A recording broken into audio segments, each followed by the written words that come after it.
You know, Dave, last several years were crazy.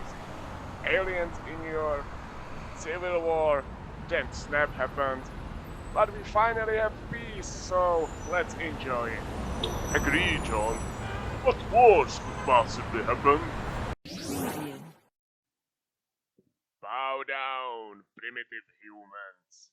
We are servants of Kang, and we take over this timeline. Oh, you gotta be Loki is, according to me, best Marvel content ever created. A lot to consider, I know. But why I think so? After all, title of this video says it surpasses Infinity War, and even without that amazing movie which subverted lot of Marvel usual tropes, can it really compete with other beautiful parts of the MCU which are popular, like Endgame, Ragnarok, Winter Soldier, you name it? Not easy questions, and there is as much opinions as people. I would like to start with listing some facts about Loki which may help drive home my point about it. And you can say it will be somewhat first part of the tournament arc. Because if I want to explain why Loki is best Marvel content ever created, obviously I have to also answer question why it is best Marvel show ever created. Number 1. It is direct sequel to Endgame because it picks up right after Endgame, or better to say during the Endgame, when we follow 2012 Loki who vanished with the Tesseract. This creates sense of familiarity, which I really like because I was very confused during start of the WandaVision, probably like everybody else, but I was also a little bit confused during the first episode Falcon and Winter Soldier because neither show really establishes when it takes place after Endgame, when exactly, So seeing something so loosely connected with it was really nice change of pace. But there is also reason number 2. It acknowledges naturally MCU as a whole. One of my favorite sequences in Loki, watching it, his life playing out right before his eyes. So we follow several moments throughout the movie in natural ways, which not only provides one of the most significant character moments for Loki, but at the same time it creates feeling that this is not something completely disconnected from the rest of the universe. Some people criticize it that Loki is not self-contained. I like it. I don't watch MCU for self-contained stories. I love the huge universe. And his trailers were right. It is the most expensive cinema TV show ever. And I love every second. Number 3. One of the biggest character changes in the MCU. I genuinely believe that Loki changed more than any other character during this show. Even Tony Stark was not changed this much. If I take into the account that this is 1,000 years old God who, for the first time in his almost immortal life, fell in love with somebody, then yeah, it is from the certain point of view one of the biggest changes because we saw a lot of people being in love. We never saw villain slash anti-hero in love, and that's what we are going with Loki, who really reassured his status not only the deepest Marvel villain besides Thanos, but also one of the deepest characters in the entire franchise. Number 4. Huge impact on the MCU as a whole. Loki changed MCU forever. In fact, at this point, we should ask if we should still call it MCU and not MCM, like Marvel Cinematic Multiverse. The ending of the show is insane. Worst possible thing happened and villain won. Or at least variant of villain. That's kinda complicated. These 4 are pillars of what I am basing my opinion on why this show is the best.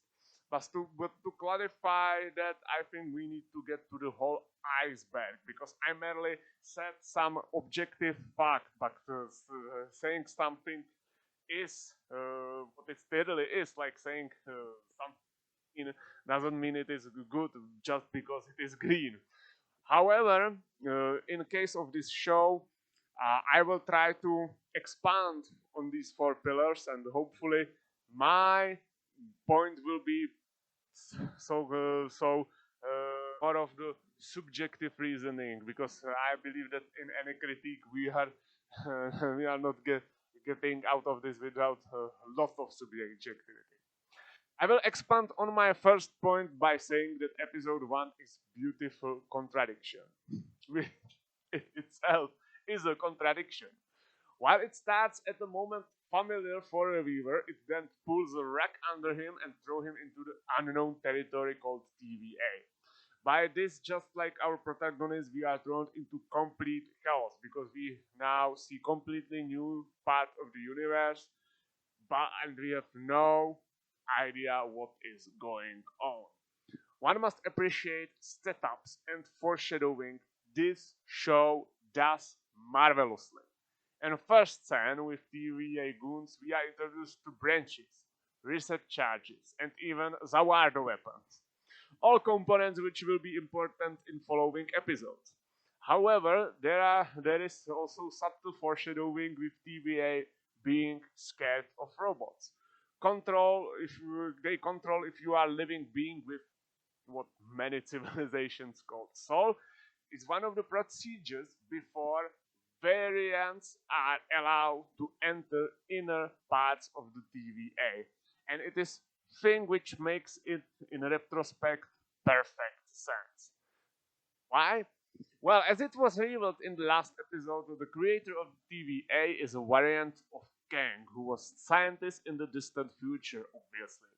It makes sense that after whole Ultron fiasco, and any smart person would be wary of AI intelligence. And same goes for Miss Minutes, who I assume is uh, something like Kang's Jarvis.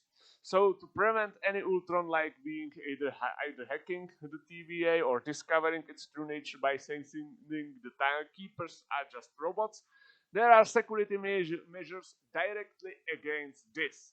I did not see many people giving a credit to this piece of foreshadowing, so I wanted to talk about it. Little reward for paying attention, and I'm also glad that so many foreshadowings in this show are very often hides as a joke, but as we learn in the future, in following episodes, these jokes are actually very important, and I think it really nicely plays with the identity which Marvel embraced.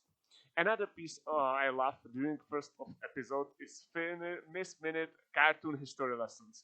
Loki follows WandaVision in using old cartoon aesthetic, which by the way I really enjoyed in WandaVision. These references, they were fun.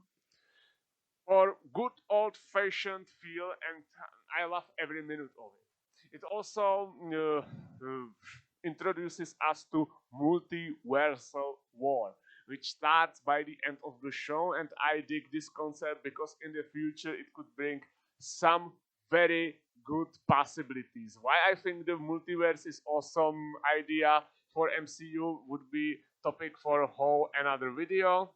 For now, I will just state that the idea of two alternate versions of Avengers fighting for preserving their universe, that could be very cool and morally gray, or some Civil Wars 2.0 with multiverse shenanigans. That would be cool.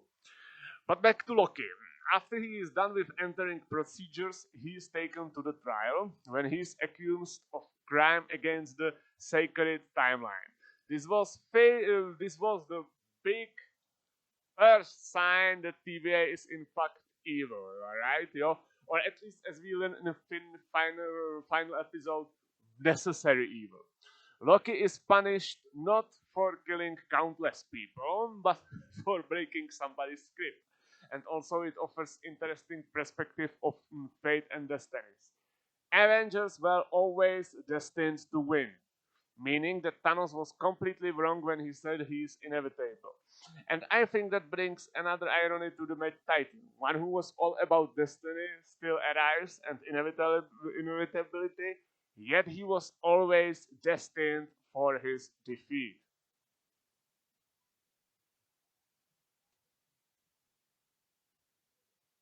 Loki's departure to meet his several other alternate universes counterparts is few episodes too early, is prevented by Agent Mobius, aka best character on the show.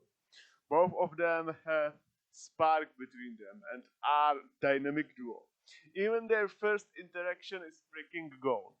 Playful, funny Mobius is a great foil for angry, hateful Loki. And every piece of their conversation is top notch. Also, again, show is working perfectly with foreshadowings. To the point it was maybe a little bit too obvious, but Mobius' interests in Loki psychology was great build up to another Loki variant, being the mysterious girl, along with the attention being on his stab wounds.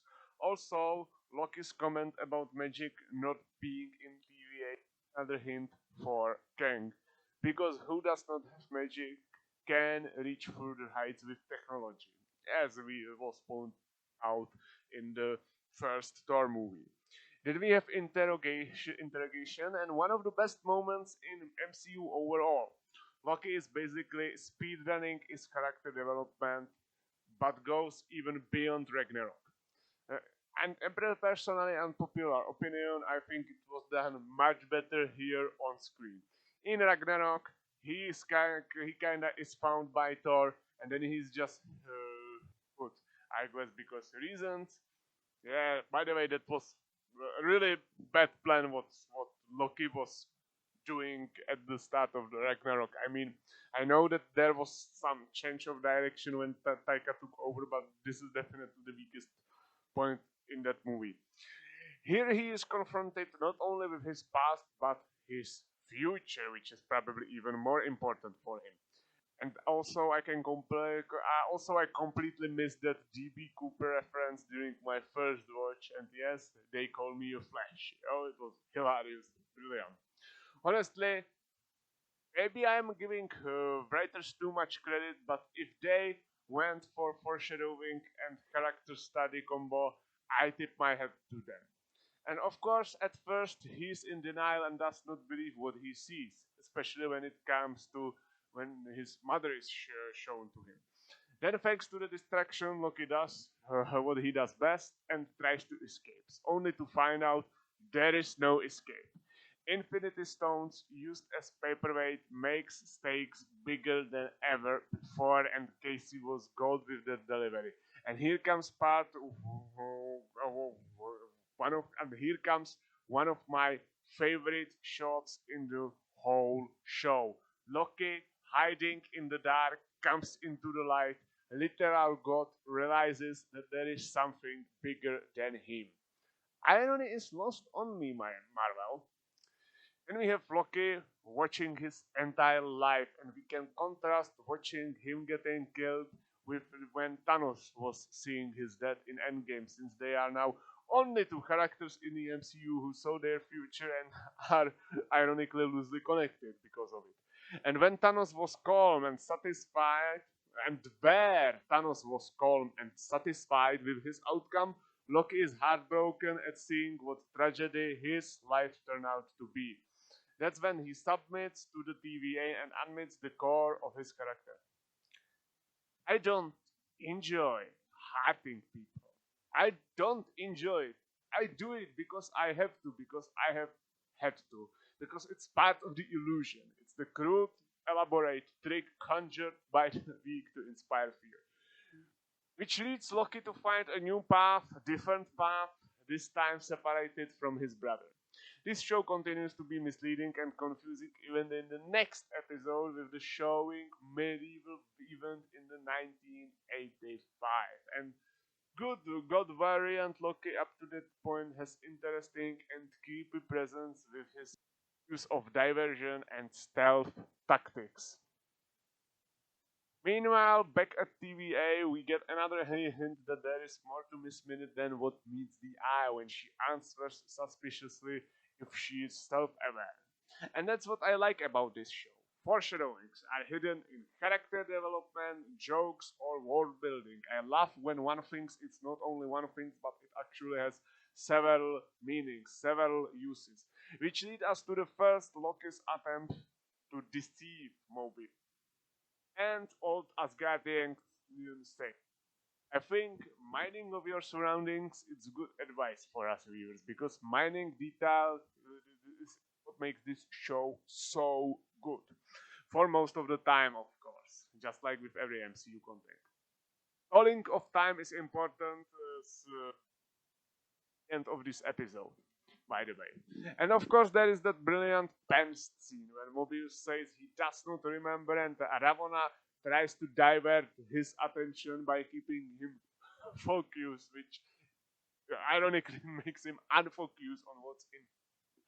This scene is not only reveals Ravonna's former workplace in advance, it also shows she knows more than other TVA employees by not wanting to talk about it.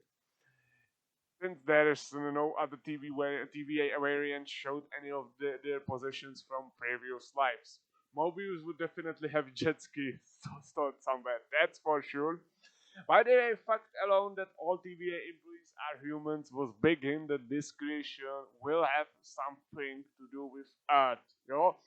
Again, it makes sense. It was Kang because Kang is from Earth. He is a human. He probably even prefers human. Not to say that he would be had something against aliens, but probably he's most familiar with the human physiology, so he knows how to change their memories best. Expect the expected. Oh, yeah, that was another good advice. You know, Kevin Feige was really playing the long game. First, he used WandaVision as Mephisto bait to lure everybody into false sense of security, only then pull the rug under us with Kang. Many people can criticize WandaVision with lots of teasing, but let's be honest, without home Mephisto situation, Kang would be much less surprising. The only reason why we did not expect Kang, why we expect some other Loki variant being behind the TVA, was exactly because Mephisto. Back to the interactions between Loki and Mobius, I love how his dynamic is shapeshifting just like the main character. After all, we can see that Mobius is running out of patience, which leads to the more comedy gold for me. Also, attention brought us to the status of timekeepers is a key for the Planet of the Apes ending we are gonna reach in the final episodes. Another emotional moment is Loki finding out about distraction of Asgard. Remember, this was part he did not watch in his file, and it's brilliant to see how he still cares for his home, which will be also important later. But most importantly, writers again kills two birds with one stone when Loki figures out Apocalypse's blind spot. And I love how he is showing that, but at the same time acting like a jerk. Salad presentation, amazing. But then again, when all people you knew are murdered, you wanted to let some steam off. Also, we are gonna die. It does not matter what we do. Again, interesting point about futility of our actions. What Loki says about apocalypse does not that extend for the life as a whole? Then we continue to Pompeii when Tom Hiddleston is finally gonna put some use to his Latin and we get more insight into Mobius, which is great as well.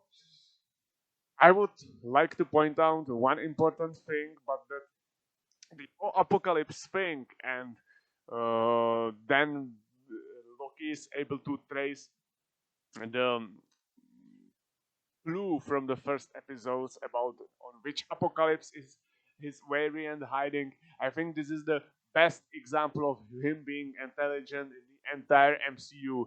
There is a critique. Many people say that Loki was made was stupider for these shows. I vastly disagree with. There is that famous Tony Stark clip. I think that it definitely that it unfortunately describes movie Loki perfectly. Oh, he never really lived up to his title of the God of Mischief in the movies, according to my humble opinion. You may disagree, and was sometimes really stupid, really weird. You know, we can always attribute that to the usual villain tropes, like the time when he totally not killed Tony Stark when he had a perfect opportunity to do so. However, this show really put his detective skills. I like that even Mobius acknowledged that. Then we come to the discussion regarding fate and ridiculousness of TVA, which again can be taken as a nod to the viewer. Simply take MCU for what it is. Maybe I'm reaching here. I will do it a lot, by the way. However, I like Mobius' quote about taking things as they are instead of fate. Looking for Apocalypse builds up their dynamics even more. Also, I love how Loki is pointed out there are only two who are actually three. Most three characters is most mischievous villain. Brilliant. Then, of course, come one thing I would like to criticize about this show, and that's rate on Rockstar was very unprofessional.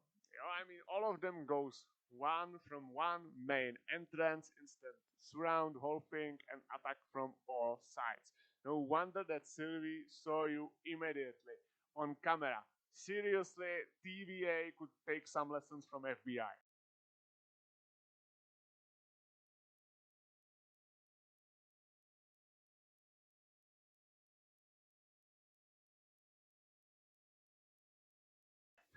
Look at this, like no wonder. But confrontation of both Lokis lives up to the hype, just how they are playing regarding the fact that they are both same person. Some people criticize the fact that Loki has hard time with regular human. Again, I have more problem with that ridiculous raid, which was mockery of any tactics ever used. This, on the other hand, it does not bother me. Yo. TVA employees are enhanced. I will assume that Sylvie's magic also enhances the people that he mind controls. That's okay. Yo. That's honestly bothers me less than TVA not learning basic police things. Seriously, what the hell, guys? We can see from the very start Sylvie is different, kind of Loki even before her face reveal. However, I think it was necessary. Two scheming Lokis would not be as much as interesting as the righteous, vengeful, and ambitious Sylvies versus opportunistic, pragmatic, and stylish Loki. You know? There is always the rules about the making the pairs kind of opposite of each other. So I'm sure that we will definitely get two different Tom Hiddleston Lokis in the future in the season 2. So that is that. I think they are dynamic when the surpasses even that with Mobiles. But another piece of amazing foreshadowing is Agent of TVA who says it's all real. And as we find out in later episodes, this was significant for all TVA employees being variant plotline.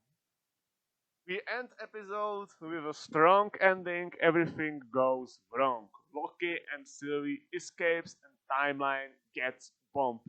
Also, it's not about you summarizes perfectly Loki's character in this show, because in this show it's really stop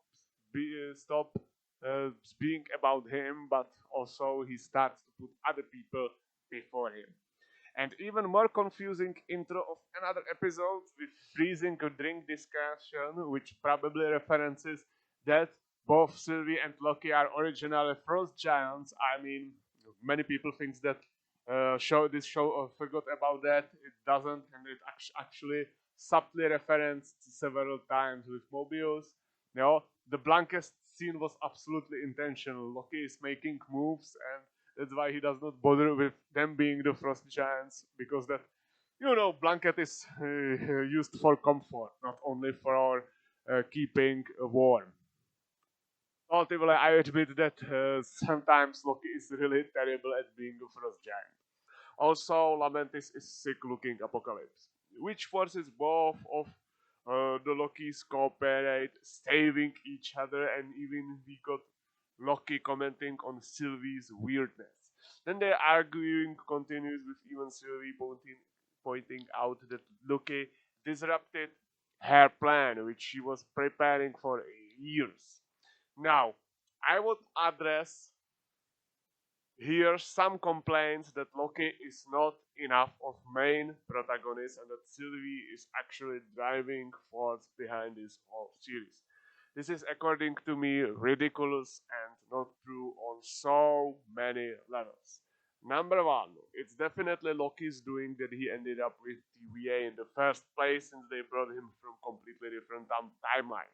Number two, he discovers that not only his variant is hiding on Apocalypse, but exactly on which Apocalypse, which by the way is the best showing of Loki's intelligence in all of MCU.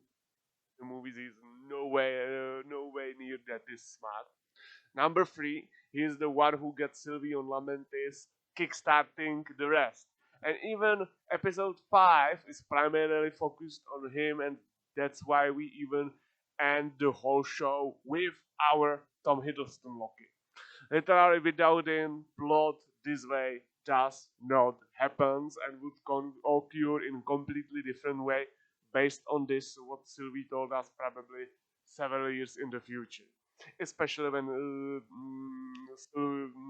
especially with how things played out this episode. Different personalities clashing even further with Loki figuring out his female variants to name, with them even discussing what makes Loki Loki, which supports the idea as Sylvie is not the protagonist of this show because she even distinguishes herself from her variant, using different name and putting emphasis on not being him. From the beginning, it shows that while Sylvie is simply minded and driven obviously by one thing, Loki is ambitious, trying to see a bigger picture, something which is carried into their last confrontation. Then we have interesting scene with old women who blast both Sylvie and Loki away, both of them using different approach against her. Sylvie is trying to use her brute strength, while Loki is trying to use guile and diplomacy. But both with the same result. Only when Sylvie starts to be honest, they get what they want, but old woman still does not believe them. This still remains to be the problem for the rest of the series, and it was funny. Traveling with the train is probably best part of the series. Loki opens up with his mother and whole dialogue about what is love. That's character building. Many people complain about the third episode, but at the same time complain about Marvel being only CGI fights, but then complains about episode 3 being boring, the last scenes of episode 6 being boring.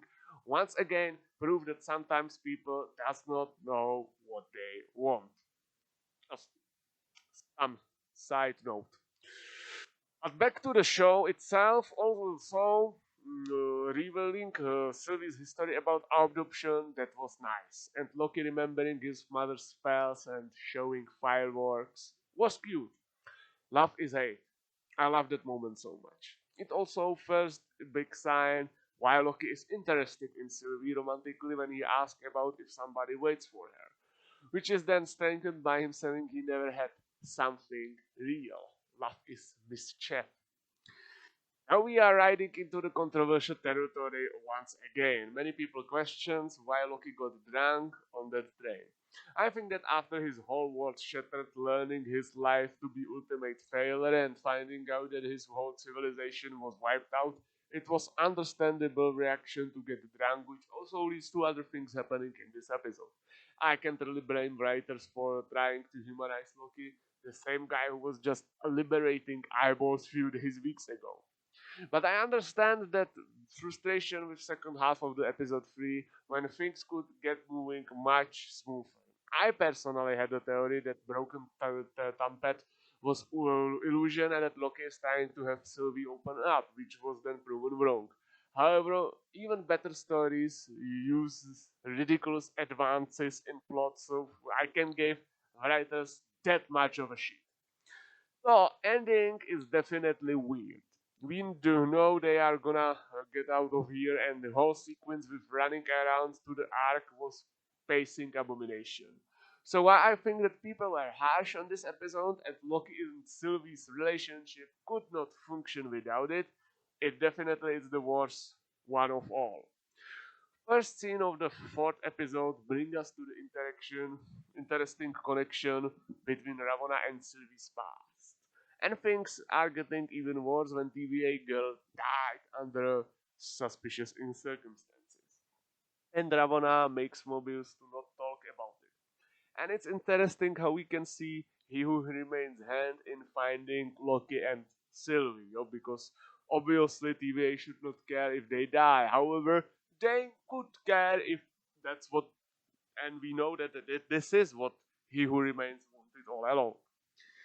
Then we have another personal scene with Loki and Sylvie about Asgard. She claims that the universe is trying to create chaos. We understood why she's so weird, because just like Loki, she lost home, but even long before she even really knew it. And all this was convinced that she is not supposed to exist. Whole life on the run, nice and tragic backstory. Childhood on ends of thousands words. What a poetry here at play.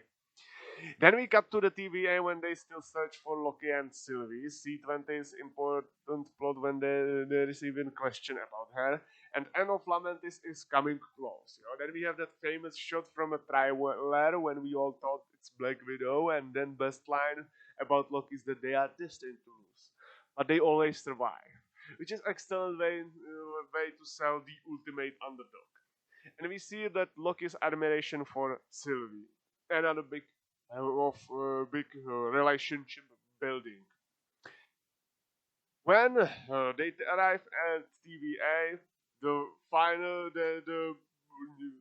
reunion of Mobius and Loki is funny. That roast is funny. Loki is complaining about security is gold. Then Mobius put him into the time loop of shame when Sif beats Loki. Long time no see, Lady Sif. Long time no see. Loki is reminded that he deserves to be alone, but as well, he knows that no longer because he has Sylvie. So we all saw which direction this TV shows is heading to.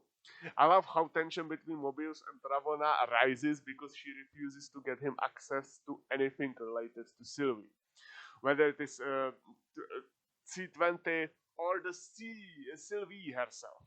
Then Mobius tried to go to Sylvie, but he stopped again. Mobius wonders why Loki is biggest pain when they have already arrested Titans or Kreese.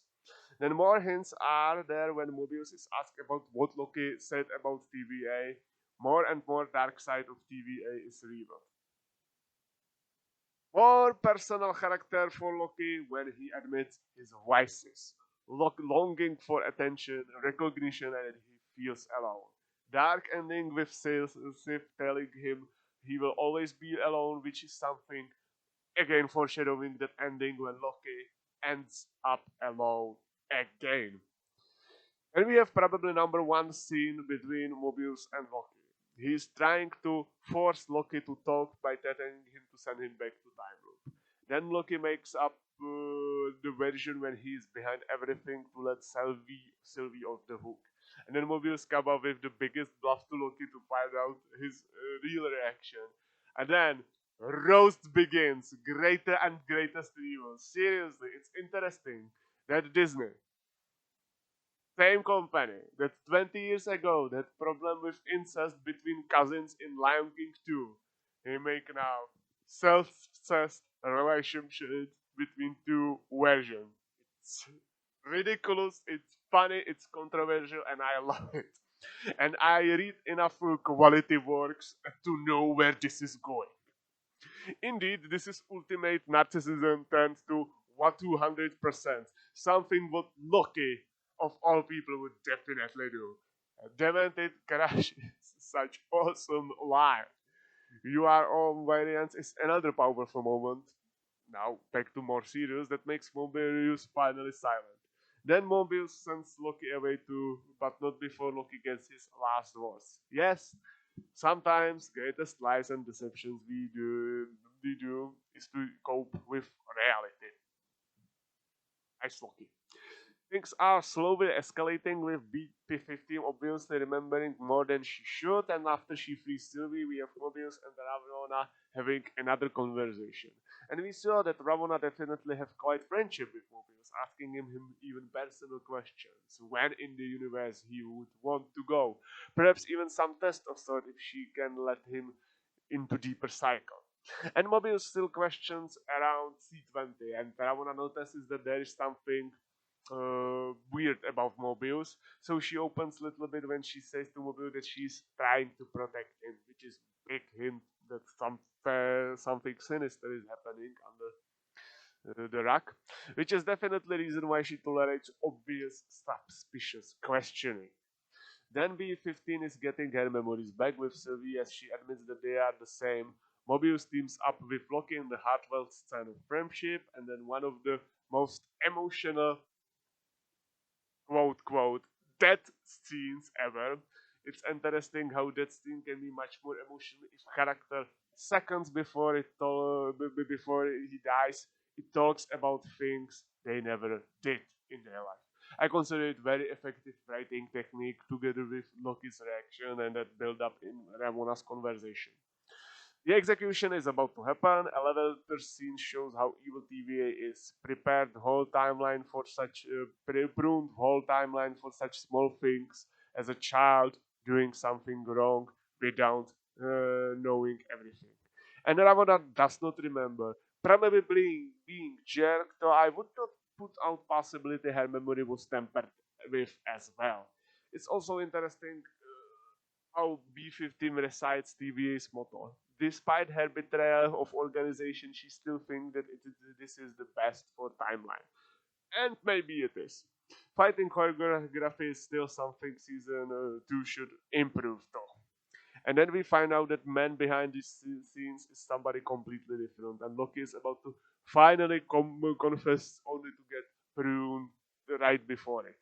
Awkwardness of the whole scene is extremely relatable, especially how he says that this is new for him and that another fake out happens because it would not be Loki TV show without at least one fake out. And post credit scene, Loki joins the Loki Avengers. The episode, which follows, in a lot of aspects reminds me of the third Harry Potter, the whole dark aesthetic and atmosphere. But before that, we are returned once again into the TVA. Ramona is trying to play I don't know God. Then she is trying to negotiate. And then we get more world building about sending universe trash can at the end of the time.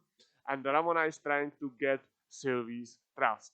Meanwhile, Loki is in a post-apocalyptic wasteland with his other variants, and Loki is starting to losing Nick, and then he asks about everything. Not even Loki Gator is surprising for him anymore, and is confused by whole end of the time thing. Then we have some insight into Monster, which is here, and we know that Loki's variants easily survived and went nowhere trying to escape. Loki realizing that he's in a blind alley, and Kid Loki with one line proves that he's Alpha Loki.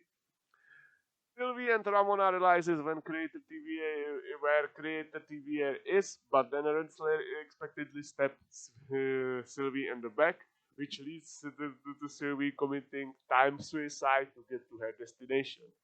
And Miss Minutes shows that she's definitely more self-aware than she's letting on, with buying time and calling reinforcements on her own. I love how Sylvie is throwing Rensselaer while Ramona is trying to lure her out.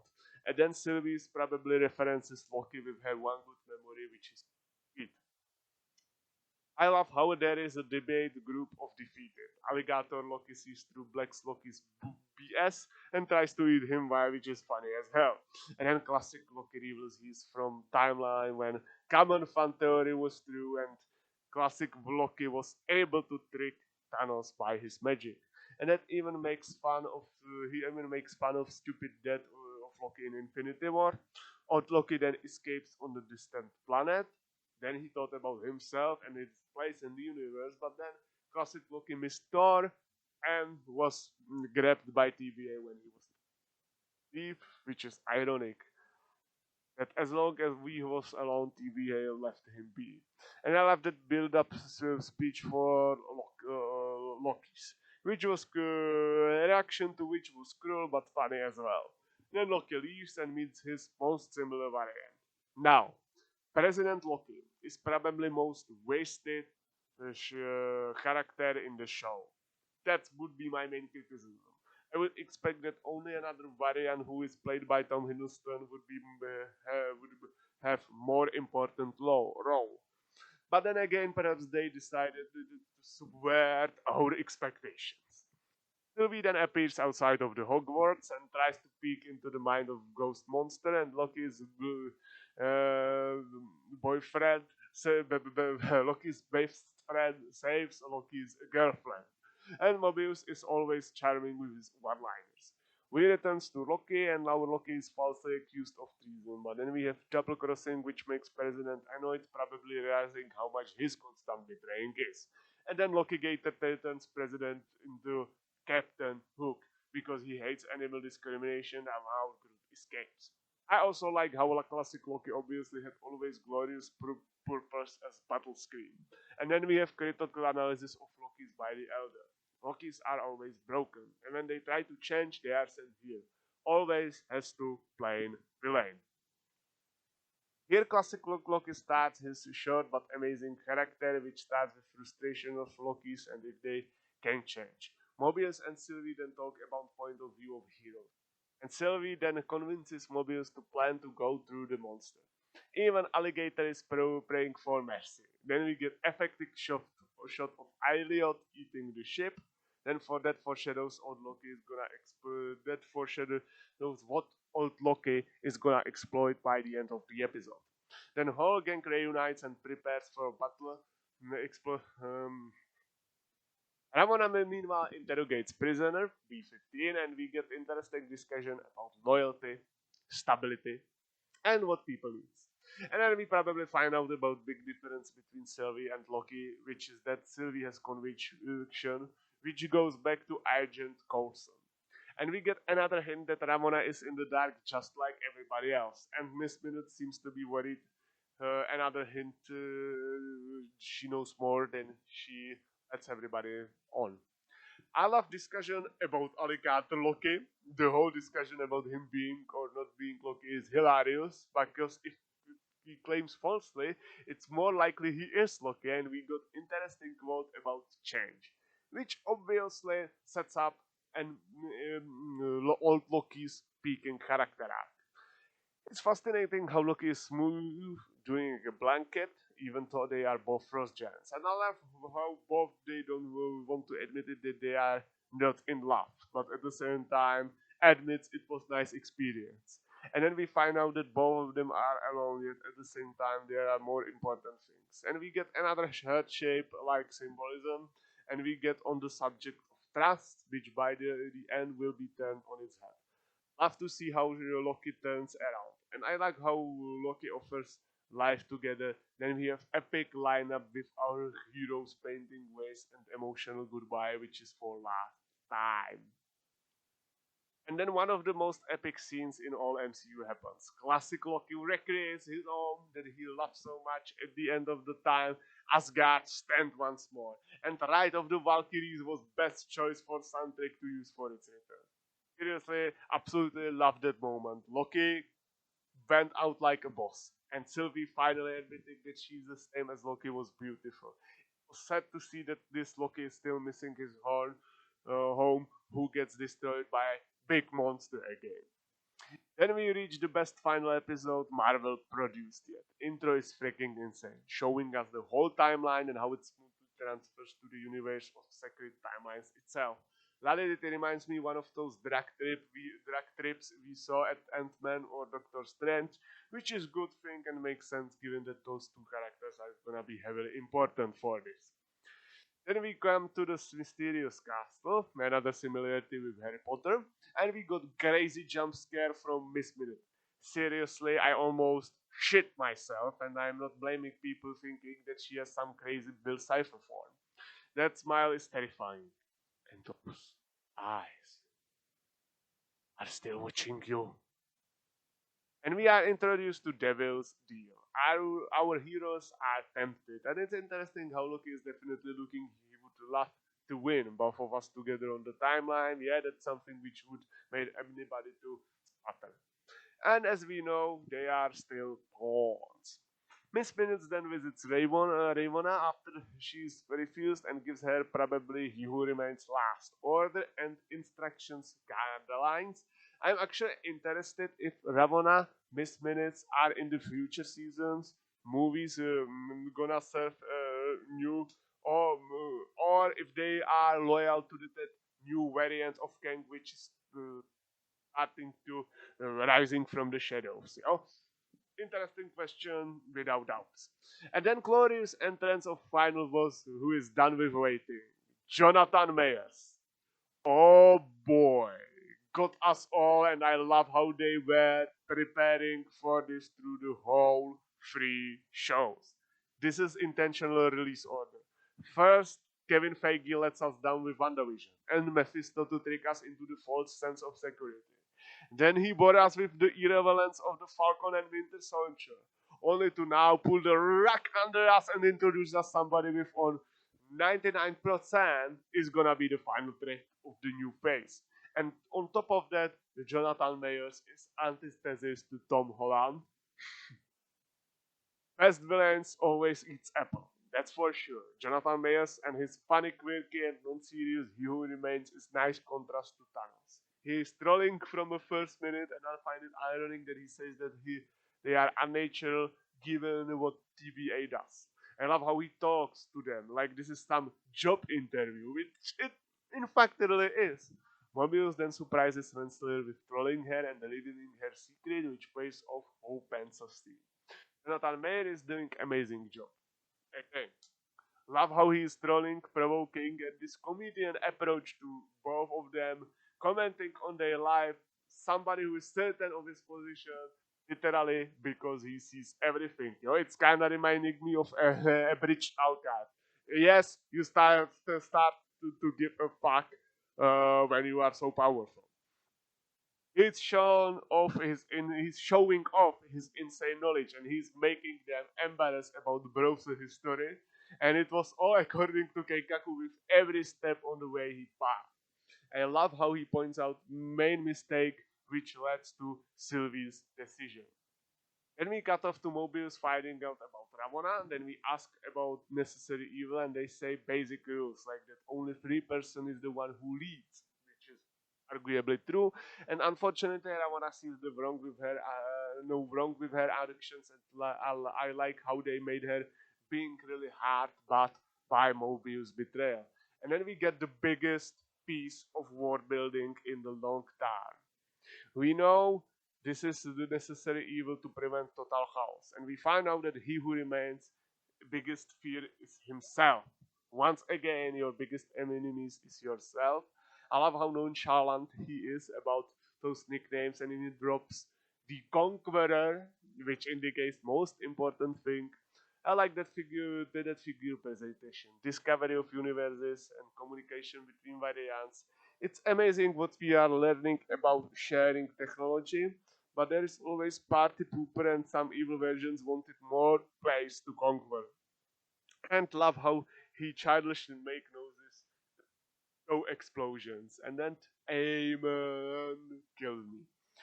But then we diverge from the dogma and we learn about Elliot and how did he find it and how he used it to destroy his competition and establish peace and prevent any branches and TVA and hence the timekeepers. And I love how his showmanship is boasting basically. Order versus chaos. That's the dilemma here, and we see problematic issue it is. And it's interesting how they automatically assumes he's evil. So you just continue to prove innocent timelines, and also his silence is very relatable. So choosing them is interesting. And I love how he gets angry about Sylvie. I love how he points out horrific things but shows that there is need for pragmatism. And I love how his demeanor completely changes when the threshold is crossed. I love reincarnation, baby. It's interesting how he simply does not care, and it makes sense that he would not with all the power at his disposal again. Also, who is better for doing necessary horrible things than two Lokis? So, the final battle then happens between the two ideologies, just destroying one dictator and leaving catastrophe to take over. Loki is trying to convince Sylvie, but she's stubborn and full of hate. Perfect comparison. He can be trusted. She can't trust. And Major kills it with enduring reactions. Hardest choices requires the strongest will. And then we have the epic emotional moment when Loki finally puts his life on the line in order to protect the universe and convince women he loves. Empathy at its finest. And then we have the wonderful case and he who remains who was shipper all along. That's why he's smiling like a sunshine. And Sylvie, taking advantage of woman weapons, yeets Loki out of the castle and proceeds to kill who remains. Style Lord, by his stupidity, gave us Endgame. Sylvie's, by her, gave us whole goddamn face. See you soon was epic moment. And that wink at the end, brilliant. And timelines branches as Yggdrasil, and Planet of the Apes finale with Loki finally getting people close to him only to lose them again. What an amazing tragedy. This is definitely surpasses Infinity War. Even greater catastrophe is coming and our protagonist gets to change completely, but at the same time suffers cruel losses of everything he obtained in very short time. Very brilliant. Hopefully that goddamn No Way Home trailer drops soon.